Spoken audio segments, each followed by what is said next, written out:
ጤና ይስጥልኝ የተወደዳችሁ ተከታታዮቻችን ምጣኔ ሀብታዊ እድገት ለማህበራዊ ዋስትናችን በማለት ተግቶ ከሚሰራው ገበያ ሚዲያ የጥር 28 ቀን 2018 ዓ.ም የዕለቱን የምዕራፍ 1 የዜና ዘገባችን ይዘንላችሁ ቀርበናል። የዜና ዘገባዎቻችንን ስፖንሰር ያደረገልን አጋራችን ደግሞ የሮሃ ፎሬክስ ቢሮ ነው። በዜና ዘገባችን ላይ የሮሃ ፎሬክስ ቢሮን የዕለቱን የምንዛሬ ተመን የምናሳውቃችሁ ይሆናል። በዜናዎቻችን ላይ የተመረጡ ምጣኔ ሀብታዊ ማህበራዊና ሌሎች ወቅታዊና አዳዲስ ጉዳዮችን አካተናል። እንድትከታተሉን እንጋብዛችኋለን። በቅድሚያም አርዕስቶችን። የካቲት ወር የነዳጅ ምርቶች መሸጫ ዋጋ ይፋ ተደርጓል። ይፋ በተደረገው የነዳጅ ምርቶች የመሸጫ ዋጋም ጭማሪ ተስተውሏል። በሌላ በኩል የኢትዮጵያ ነዳጅ አቅራቢ ድርጅት በርካታ ቢሊዮን ብር ኪሳራ ማስተናገዱ ተገልጿል። በዝርዝር የምንነግራችሁ ይሆናል። ኮንትራክተሮች ላይ ጥብቅ የህግ እርምጃ እንደሚወሰድ ተገልጿል። ምን አይነት ኮንትራክተሮች ላይ ነው ይህ እርምጃ የሚወሰደው? እርምጃውስ ምን ድረስ ይሄዳል? የምንነግራችሁ ይሆናል። ለተማሪዎችና ለመምህራን ከትምህርት ማስረጃ ጋር በተያያዘ አዲስ አሰራር ተግባራዊ መደረጉ ተሰምቷል። ከሀገር ውስጥ ከያዝናቸው መረጃዎቻችን መካከል ነው። አብራችሁን ስትቆዩ የምታደምጡት ይሆናል። ከውጪ የሱዳን ፈጣን ድጋፍ ሰጪ ኃይል በኢትዮጵያ ድንበር የምትገኘውን ከተማ መቆጣጠሩን ተከትሎ የሱዳን ከፍተኛ ባለስልጣናት ኢትዮጵያን ከሰዋል። በቀጠለው የመካከለኛው ምስራቅ ውጥረት ፕሬዚዳንት ትራምፕ ቤጂንግ ከቴህራን ጋር ያላትን ግንኙነት እንድታቋርጥ ማሳሰቢያ ልከዋል። ዝርዝሩን ይዘኗል፣ የምታደምጡት ይሆናል። በአፍሪካ ቀንድ የጂኦፖለቲካ ውጥረት ባየለበት በአሁኑ ወቅት ቱርክ የኤፍ-16 ተዋጊ ጀቶችን በሶማሊያ ማሰማራቷ ተገልጿል። ከዚህ ጋር ተያይዞ የወጡ አዳዲስ አነጋጋሪ መረጃዎችን ይዘናል። አብራችሁን በመቆየት እንድትከታተሉ እንጋብዛለን። አሁን ወደ ዝርዝር መረጃዎች እንለፍ።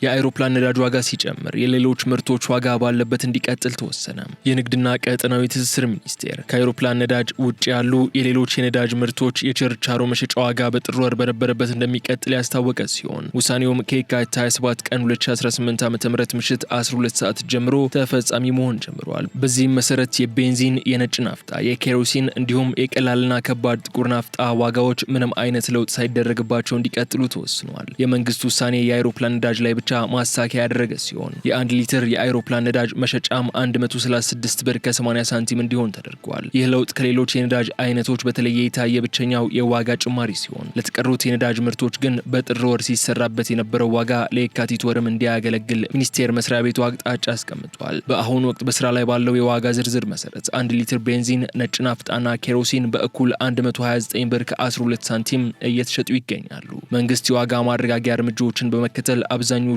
የነዳጅ ውጤቶች ባሉበት እንዲቀጥሉ ማድረጉ በህዝብ ትራንስፖርትና በሸቀጦች ዝውውር ላይ ሊፈጠር የሚችለውን የዋጋ ጫና ለመቀነስ ያለመ እንደሆነ ታምነዋል።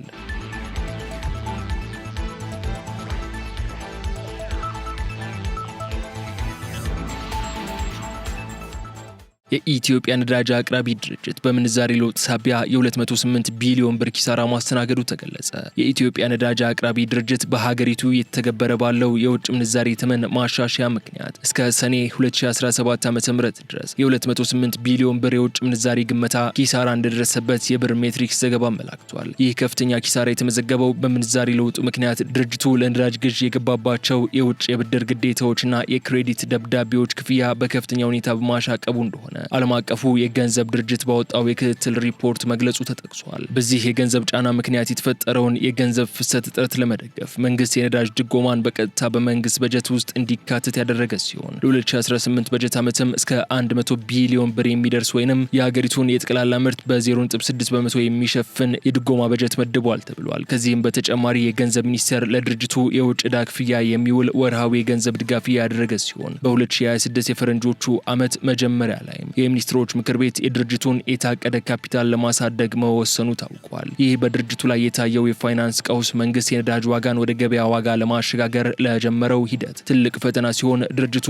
በቀጣይ የገንዘብ ጫናውን ለመቀነስ አነስተኛ ወጪ የሚጠይቁ የክሬዲት ደብዳቤዎችን ለመጠቀም ማቀዱ ተገልጿል። ምንም እንኳ የዓለም የነዳጅ ዋጋ መረጋጋት ለድርጅቱ የተወሰነ እፎይታ ቢሰጥም የውጭ በጀት ድጋፍ መቀነስና የመንግስት ዕዳ ክፍያ ጫና መኖሩ በቀጣይ ዓመታት ጥብቅ የፋይናንስ ቁጥጥርና ተጨማሪ ታክስ ማሻሻያዎችን ማድረግ የግድ እንደሚል ዘገባው አመላክቷል።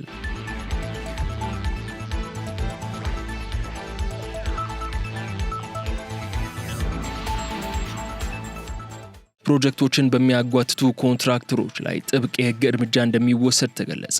የኢትዮጵያ መንገዶች አስተዳደር በተቀመጠላቸው የጊዜ ገደብና የጥራት ደረጃ መሰረት ስራቸውን በማያከናውኑ ኮንትራክተሮች ላይ የውል ማቋረጥና የህግ ተጠያቂነት እርምጃዎችን መውሰድ መጀመሩን አስታውቋል። የአስተዳደሩ የኮሚኒኬሽን ቡድን መሪ ዶክተር አስራት አሳሌ እንደገለጹት በቸልተኝነት ምክንያት ፕሮጀክቶች እንዲጓተቱ በሚያደርጉ አካላት ላይ አስተዳደሩ ከዚህ ቀደም ከነበረው አሰራር በተለየ መልኩ ጠንከር ያለ ህጋዊ መስመር መከተል ጀምሯል ብለዋል። በአሁኑ ወቅት በሀገር አቀፍ ደረጃ 170 የሚጠጉ የመንገድ ፕሮጀክቶች በግንባታ ላይ የሚገኙ ሲሆን ከእነዚህም ውስጥ 9 ተጠናቀው ለአገልግሎት ዝግጁ መሆናቸውን ገልጸዋል። ከተጠናቀቁት መካከልም በሶዶ፣ ነገሌ ቦረና፣ ጅጅጋ፣ ድሬዳዋና ጊቤ ወንዝ አካባቢ የሚገኙ ፕሮጀክቶች የሚጠቀሱ ሲሆን የቱሉ ቦሎ ኬላ መንገድ ተመርቆ ለአገልግሎት ክፍት መሆኑ ታውቋል። እንደ ዶክተር አስራት ገለጻ ለፕሮጀክት መጓተት ከኮንትራክተሮች የአቅም ውስንነት በተጨማሪ በአንዳንድ የሀገሪቱ አካባቢዎች የሚስተዋለው የጸጥታ ችግርም እንደ ዋነኛ ምክንያት ተነስቷል። ይሁን እንጂ አስተዳደሩ የግንባታ ጥራትና ፍጥነትን ለማረጋገጥ በየቦታው የተመደቡ መሐንዲሶችና የመስክ ምልከታ የሚያደርጉ አመራሮችን በማሰማራት የቅርብ ክትትል እያደረገ ይገኛል ማለታቸውን አሃዱ ዘግቧል።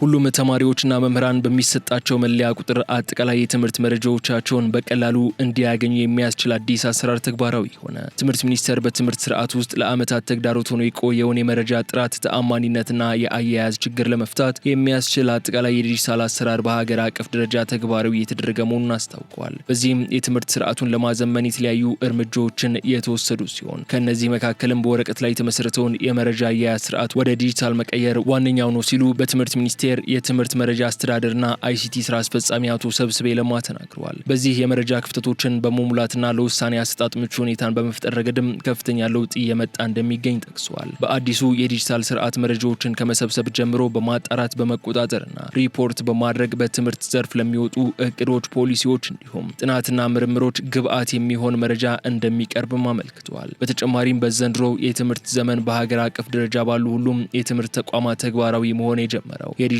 ስርዓት ተማሪዎችና መምህራን በሚሰጣቸው መለያ ቁጥር አጠቃላይ የትምህርት መረጃዎቻቸውን በቀላሉ እንዲያገኙ የሚያስችል መሆኑን አስረድተዋል። ዘመናዊ የመረጃ አያያዝ ስርዓትን ተግባራዊ ለማድረግ የዲጂታል ክህሎት ያለው የሰው ኃይል በማፍራት ረገድ በሁሉም ክልሎች የሚገኙ የዘርፉ ባለሙያዎችን የማብቃት ስራ መሰራቱንም አቶ ሰብስቤ አንስተዋል።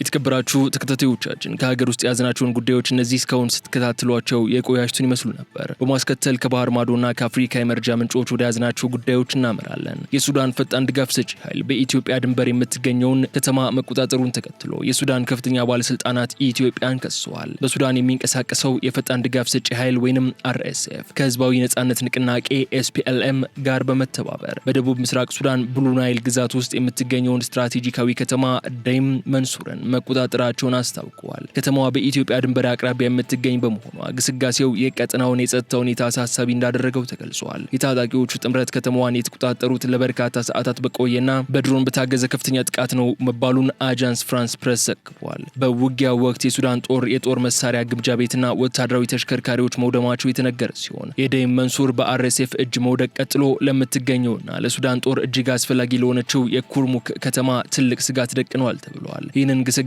ተከትሎ ስማቸው ያልተጠቀሰ የሱዳን ከፍተኛ ባለስልጣናት ኢትዮጵያን ተጠያቂ ማድረጋቸው ዘገባው አክሏል። ባለስልጣናቱ እንደገለጹት ከሆነ ታጣቂዎቹ ጥቃቱን የሰነዘሩት በኢትዮጵያ በኩል አልፈው በመምጣት ነው በሚል የወነጀሉ ሲሆን በዕለቱ በጥቃቱ ላይ የዋሉት ድሮኖችም በቤንሻንጉል ጉሙዝ ክልል ውስጥ ከሚገኙ ወታደራዊ ሰፈሮች የተነሱ ናቸው ሲሉ ከሰዋል። ሆኖም የኢትዮጵያ መንግስት በሱዳን ውስጥ ጉዳይ ላይ ጣልቃ እንደማይገባና በድንበሩ አካባቢ ሰላም እንዲሰፍን እንደሚፈልግ በተደጋጋሚ ሲገልጽ መቆይቱ አይዘነጋም። በሌላ በኩል በአካባቢው በተቀሰቀሰው ውጊያ ምክንያት ቁጥራቸው በውል ያልታወቁ ነዋሪዎች ወደ ኢትዮጵያ ድንበርና ወደ ኩርሙክ ከተማ እየተሰደዱ ነው ተብሏል። የተባበሩት መንግስታት ድርጅት የጸጥታው ምክር ቤት በበኩሉ የብሉ ናይል ግዛት ግጭት ወደ ቀጠናዊ ቀውስ እንዳያመራ ያለውን ስጋት ገልጿል።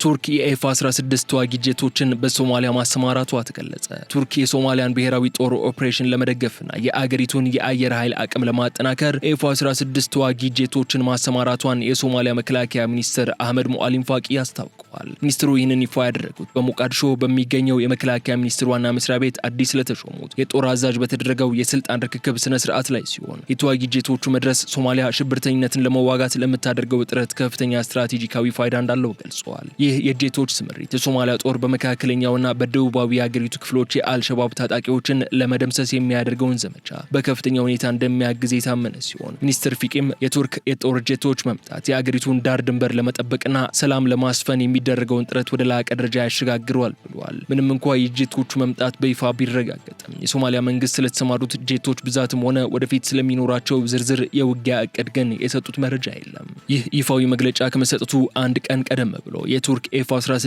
ጄቶች በሞቃዲሾ ሰማይ ላይ ዝቅ ብለው ሲበሩ መታየታቸው በከተማዋ ነዋሪዎች ዘንድ ከፍተኛ መነጋገሪያ ሆኖ የቆየ ሲሆን የአሁኑ የመከላከያ ሚኒስትሩ መግለጫም ለነበረው ግምት ማረጋገጫ ሰጥቷል። ቱርክ ለረጅም ጊዜ ሶማሊያ የቅርብ ወታደራዊ አጋር በመሆን ወታደሮችን በማሰልጠንና ቁሳቁሶችን በማቅረብ ስትደግፍ የቆየች ቢሆንም አሁን የተዋጊ ጄቶች ስምሪት መጀመሩ የአገሪቱ ወታደራዊ ተሳትፎ ከወትሮ በበለጠ መጠናከሩን ያሳያል ተብሏል። የፖለቲካና የደህንነት ተንታኞች እንደሚሉት የአንካራ ስምሪት ቱርክ በአፍሪካ ቀንድ ያላትን ስትራቴጂካዊ ተጽዕኖ ለማስፋት ያላትን ፍላጎት የሚያሳይ ከመሆኑም ባለፈ ሶማሊያ በአካባቢው እየተባባሰ የመጣውን የጸጥታ ስጋት ለመመከት የምታደርገውን ጥረት አዲስ ምዕራፍ ላይ ያደርሰዋል።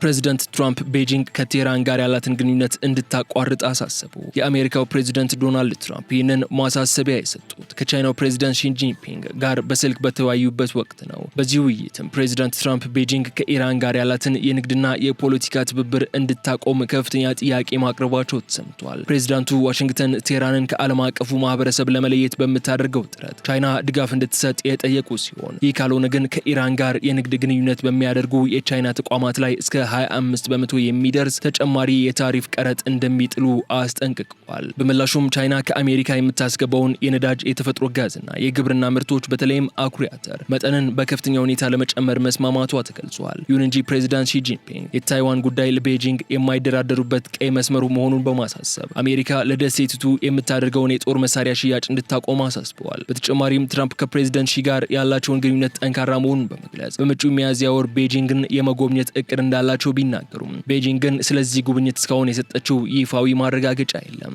ይህ የሁለቱ መሪዎች ግንኙነት አሜሪካና ኢራን በኦማን አማካኝነት ድርድር ለማድረግ በሚዘጋጁበት ወቅት የተከናወነ መሆኑ ትራምፕ ቻይናን በመጠቀም በኢራን ላይ የኢኮኖሚ ጫና ለመፍጠር ያላቸውን ስትራቴጂ የሚያሳይ ነው ተብሏል።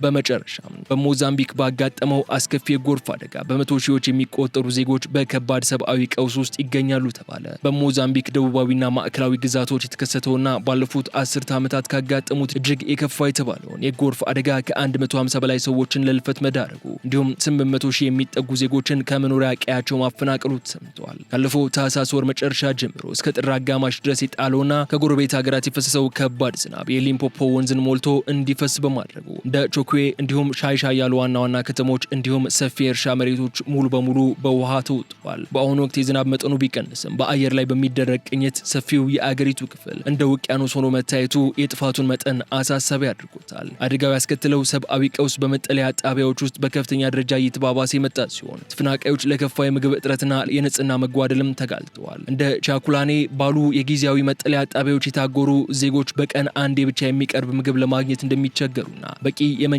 ቁሳቁስ እንደሌላቸውም እየተገለጸ ይገኛል። በተለይ የተባበሩት መንግስታት የህፃናት መርጃ ድርጅት ዩኒሴፍ ባወጣው መረጃ ከአደጋው ተፈናቃዮች መካከል ግማሽ ያህሉ ህፃናት መሆናቸውን ጠቅሶ አስቀድሞ በአገሪቱ የነበረውን የስርዓተ ምግብ እጥረት በቆሸሸ ውሃ ሳቢያ ከሚመጡ በሽታዎች ጋር ተዳምሮ የህፃናትን ህይወት አደጋ ላይ ሊጥል እንደሚችል አስጠንቅቋል። ከኢኮኖሚ አንጻር አገሪቱ በመቶ ሚሊዮኖች የሚቆጠር ዶላር ግምት ያለው መሰረተ ልማትና የግብርና ምርት ማጣቷ ተረጋግጧል። የአገሪቱ የግብርና ማዕከል የሆኑት ግዛቶች ምርታቸው በመውደሙና የእህል ጎተራዎች በጎርፍ በመታ በማጠባቸው የረጅም ጊዜ የምግብ ዋስትና ስጋት መደቀኑን የክልሉ ባለስልጣናት ገልጸዋል። በማቱፖና በማቶላ ከተሞች የታየው ከባድ የከተማ ጎርፍ ደግሞ ካልታቀዱ ግንባታዎችና የውሃ መውረጃ መስመሮች መዘጋት ጋር ተያይዞ የደረሰ ሲሆን ይህም የከተማ ነዋሪዎችን ንብረት ወደ ማውደም ተሸጋግሯል ነው የተባለው። የሞዛምቢክ መንግስት ካለፉት አደጋዎች ትምህርት በመውሰድ የቅድመ ማስጠንቀቂያ ስርዓቱን ቢያሻሽልም አቅም በሌላቸው ዜጎች ላይ የሚደርሰው ጉዳት ለመቀነስ ግን አሁንም የአቅም ውስንነት እንዳለበት የዘርፉ ባለሙያዎች ይናገራሉ።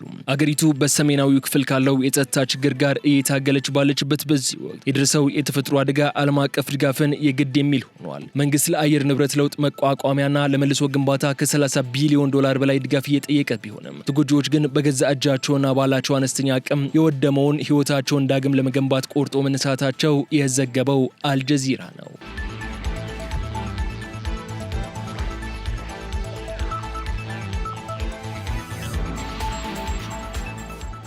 የተወደዳችሁ ተከታታዮቻችን የዕለቱን የምዕራፍ 1 የዜና ዘገባችን የተከታተላችሁትን ይመስላል። አሁን ደግሞ የሮሃ ፎሬክስ ቢሮ የዕለቱን የምንዛሬ ተመናሳውቃችኋለን። በዛሬው ዕለት ሮሃ የፎሬክስ ቢሮ አንዱን የአሜሪካ ዶላር በ178 ብር በመግዛት በ181 ብር ከ56 ሳንቲም ሽጧል። አንዱን የታላቋን ብሪታንያ ፓውንድ ስተርሊንግ 234 ብር ከ45 ሳንቲም በመግዛት 239 ብር ከ13 ሳንቲም ሽጧል። አንዱን ዩሮ 203 ብር ከ83 ሳንቲም በመግዛት 207 ብር ከ90 ሳንቲም ሽጧል። አንዱን የስዊስ ፍራንክ 221 ብር ከ38 ሳንቲም በመግዛት 225 ብር ከ80 ሳንቲም ሽጧል። አንዱን የአረብ ኤምሬትስ ድርሃም 47 ብር ከ51 ሳንቲም በመግዛት 48 ብር ከ46 ሳንቲም ሽጧል። አንዱን የሳውዲ አረቢያ ሪያል 46 ብር ከ75 ሳንቲም በመግዛት 47 ብር ከ68 ሳንቲም ሽጧል። አንዱን የቻይና ዩዋን ደግሞ 23 ብር ከ30 ሳንቲም በመግዛት 23 ብር ከ76 ሳንቲም መሸጡን ሮሃ የፎሬክስ ቢሮ ይፋ ያደረገውን የዕለቱን የውጭ ምንዛሬ ተመን ያሳያል።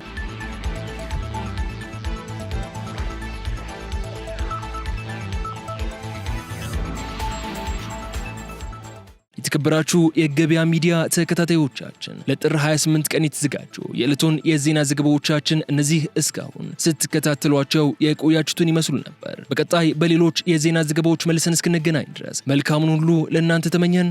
ሰላም።